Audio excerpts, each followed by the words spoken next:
In this video, I'm meant to be fitting a new throttle cable to my Invacar, but what I'm actually doing is going to test out my new jump pack. I've bought yet another one, a high capacity one this time. It's remarkably light, it has to be said. Bought it on eBay, it was under £30, so is it any good at all? We should find out. It's the first jump pack I've ever bought that has a compass. So there we go. We know where north is. North is apparently that way, which surprises me. It's got a bright light, I think. Yeah, there we go. Got a torch, got flashing, got strobe. I don't know why anyone would want a strobe setting. And we've got an off position. So if you want the torch, you only get one light, it seems. There we go. So that's it. It seems quite good. Naturally, I can charge up my phone and everything off it, or cameras. So that's always useful. It's always good to have backup power. But yeah, I'm astonished at how light that is. I'm going to test it on the Oltcit. It's all a bit crammed in here because I wasn't planning on touching the Oltcit for a while, but I can't resist. That's the one with the duffest battery. I would really like to run it a bit longer than we managed when it actually came here. We'll have to get Shemmy out as well. But first of all, we'll see if it'll start. So we'll see if it'll do that. Jump pack's connected up. We're going to have to hop across and see if it'll start. Ooh. Should put the handbrake on, knock her into neutral. Oh, I left the ignition on last time. That's okay. Deploy some choke if we can. Choke cable is not entirely attached at the dashboard end. See if she'll start. No. Oh, there she goes. Well, that doesn't sound very good, does it? I mean, I have taken that. It was showing us fully charged. I bet it isn't anymore.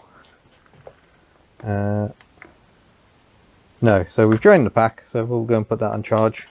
And I mean, you usually have to charge these things, but I did press it and it was showing us fully charged. So we'll have to come back to that one.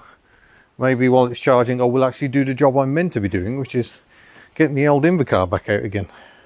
No, that's not like, oh, pulls. That's just pulled straight through the plastic. That's not what's meant to happen. Right, that's charging away, but the button seems to suggesting it's still quite full, but nonetheless, we'll let it do a full charge cycle. I'm pleased to say it has a qualified certificate, QC Pass 10. So obviously it must be absolutely fine. I can't remember what the output is on this one. Should we go and see if it's actually on the pack itself? It is meant to be quite a high one. There we go. Battery capacity 99,800 milliamp hours. Peak current of 800 amps.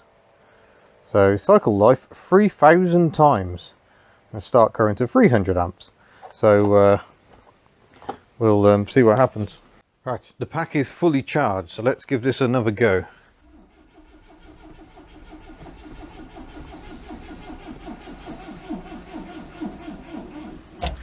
Yeah, I think I've found the limits of this pack.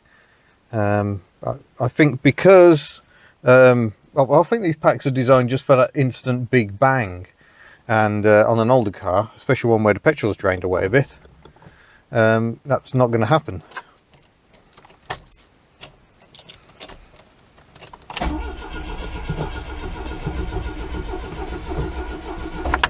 Yeah, it's not designed for that long crank of trying to get fuel through. Not sure why there's a tyre there. Giving it a spray of the magic.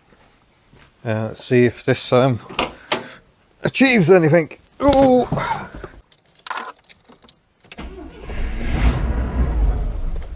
Oh, well, there we go. We had something briefly. Well, yes, you may have noticed that I haven't moved the Daihatsu behind, and that's because I don't know if this is actually going to work.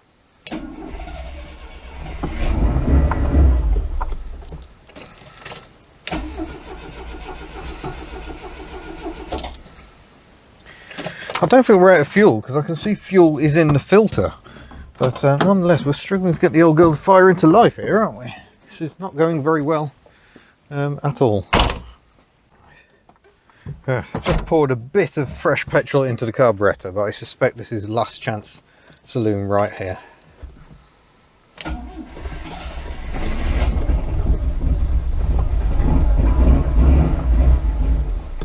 Ah, no, it's just used up what little fuel I pulled in. It doesn't seem to be pulling the fuel through.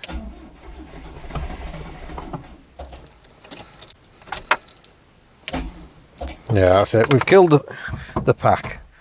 A bit frustrating. I was hoping for better than that. Got the Reliant jump pack making some slightly peculiar noises, but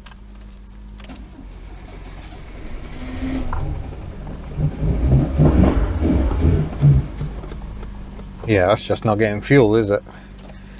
I wonder if the level's so low but it's not drawing any more through. Yeah, I think she needs a splash of petrol, which is a problem because I haven't really got any.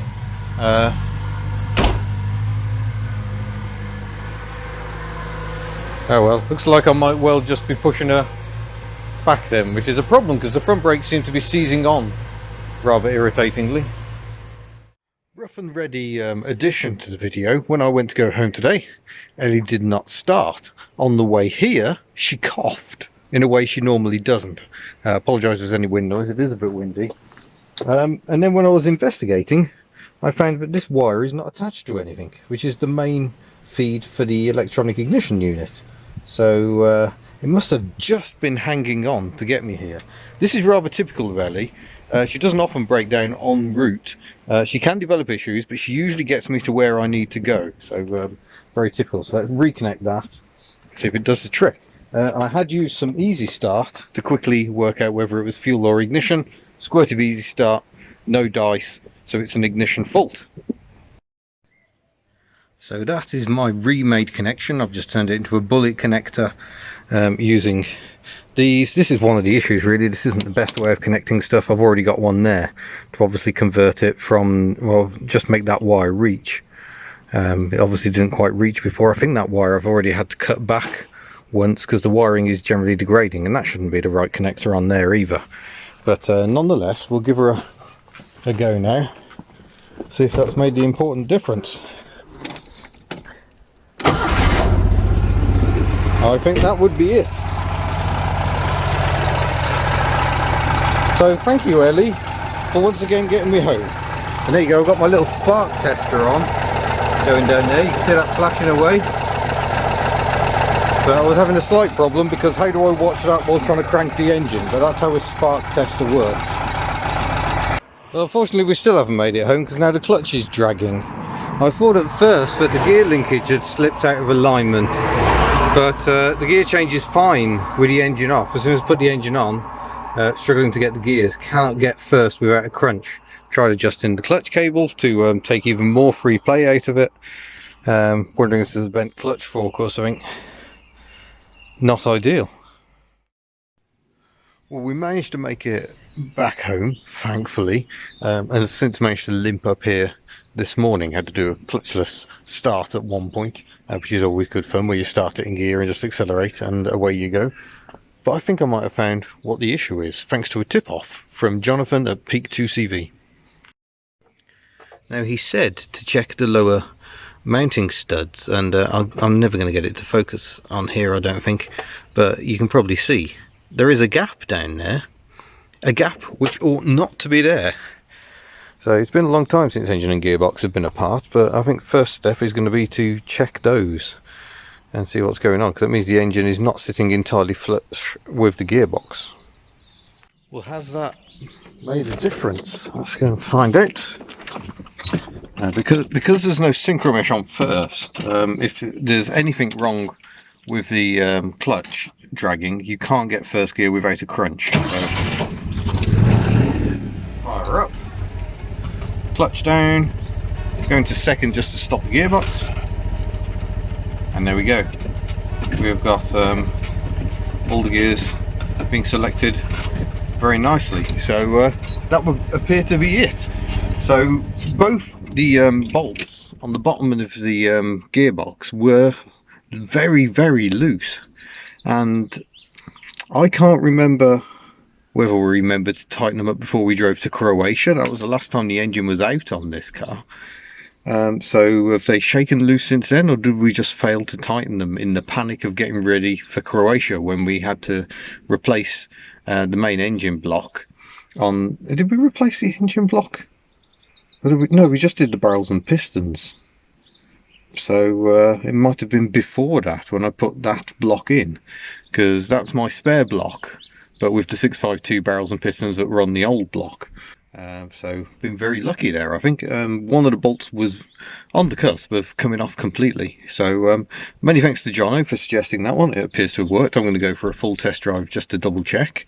And I look forward to seeing you in a future video. So there we go. Some inadvertent tinkering with Elly 2CV. She's had her problems. Hopefully we've overcome them. But yeah, I'm going to drive back and we'll see how she goes. Thank you very much for watching, and I shall see you in a future video. Farewell.